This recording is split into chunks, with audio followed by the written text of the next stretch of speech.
പിന്നെ വർഷങ്ങളായിട്ട് പറഞ്ഞ് കേട്ടുകൊണ്ടിരിക്കുന്ന കഥകളാണ്.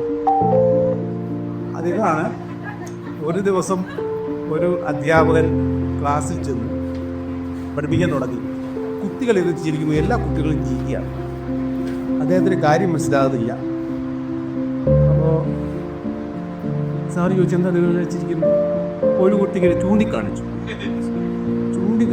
എന്താണെന്ന് വെച്ച് കഴിഞ്ഞാൽ പണ്ടത്തെ പാനിലൊക്കെ ഈ സിപ്പല്ല എന്നൊരു ബട്ടണാണ്. ഒരു ബട്ടൺ ഇട്ടിട്ടില്ല. മാസ്റ്റർ എടുക്കാൻ ഉപയോഗിച്ച് വന്നതായിരിക്കാം. Sir button only that. അങ്ങനെ ഒരു കഥ കേട്ടിട്ടുണ്ട്. പിന്നെ ഒരു കഥ, കുട്ടി ക്ലാസ്സിൽ ഇരുന്ന് എന്തോ പിന്നെ വർത്താനം പറഞ്ഞു. അധ്യാപകൻ ഗെറ്റ് ഔട്ട് തോന്നി. കുട്ടി വെളിയിൽ പോയി അവിടെ നിന്നു. കുറച്ച് കഴിഞ്ഞപ്പം കേൾക്കണമെന്ന് തോന്നി. അപ്പോൾ എങ്ങനെയാണ് കേൾക്കുന്നതെന്നറിയാം. അവസാനം പുള്ളിയൊരു പണി വന്നു വിളിച്ചു. ഓർക്കറിയാൻ ഗെറ്റ് ഔട്ട്.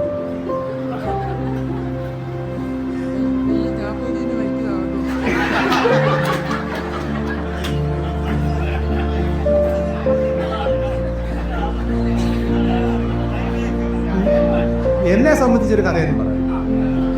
അദ്ദേഹത്തെ അറിയാമെന്ന് അറിയത്തില്ല. ഞാൻ എൻ്റെ കല്യാണങ്ങൾക്ക് ക്ലാസ് എടുക്കാൻ പോയി. അപ്പോൾ എൻ്റെ കല്യാണത്തിന് എൻ്റെ മദറിലോ എനിക്കൊരു മാല സമ്മാനിച്ചു. ഞാൻ മാല ഇടുന്ന ഒരാളല്ലായിരുന്നു. ഭാര്യയ്ക്ക് ഭയങ്കര നിർബന്ധം മാല ഇട്ടുകൊണ്ട് പോകാം. ഞാൻ മാല ഇട്ടുകൊണ്ട് പോകാൻ തുടങ്ങി. ഒരു ദിവസം ഫസ്റ്റ് അവർ കരുതി വെച്ച് ഞാൻ മാല എത്തില്ല. ഭാര്യ എൻ്റെ കഴുത്തിൽ കൂടെ കൊണ്ടിരുന്നു.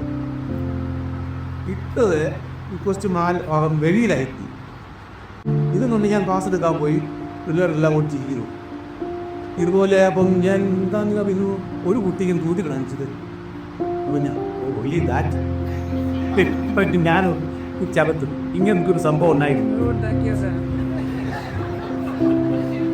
വേറെ പല കഥകളും ഉണ്ട്. പക്ഷെ അതൊന്നും പറയാൻ പറ്റുന്നതല്ല. ഒരു കാര്യങ്ങൾ പറയാം.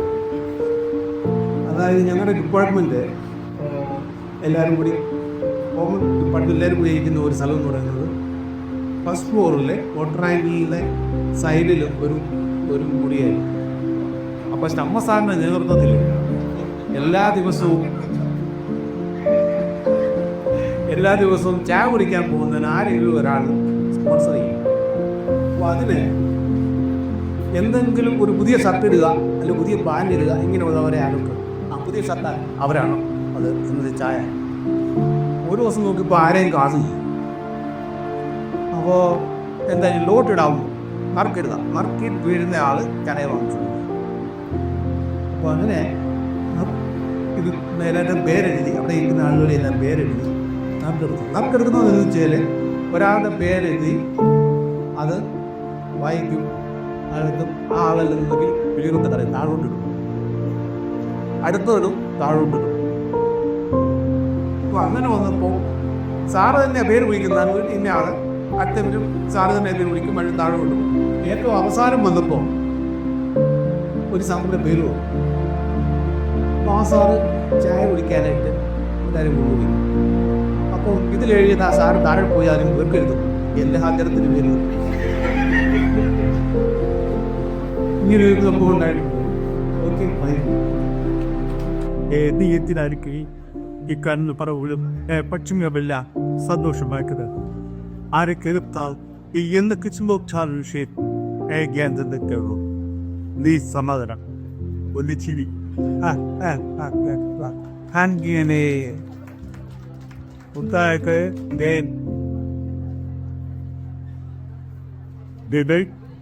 നീ ഇതൊക്കെ കേൾക്കുന്നു.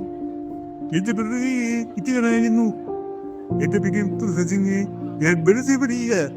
ഈ സത്യം സത്യം സത്യം കണ്ടത് മതി.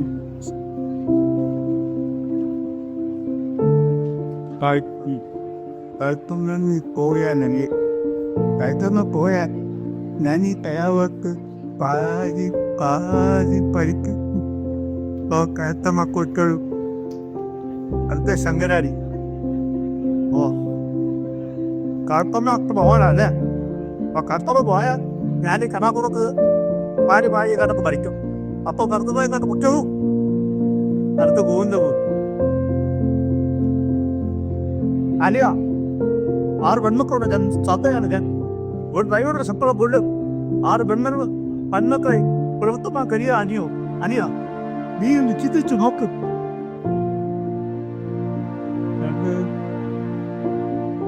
അവനാവശ്യം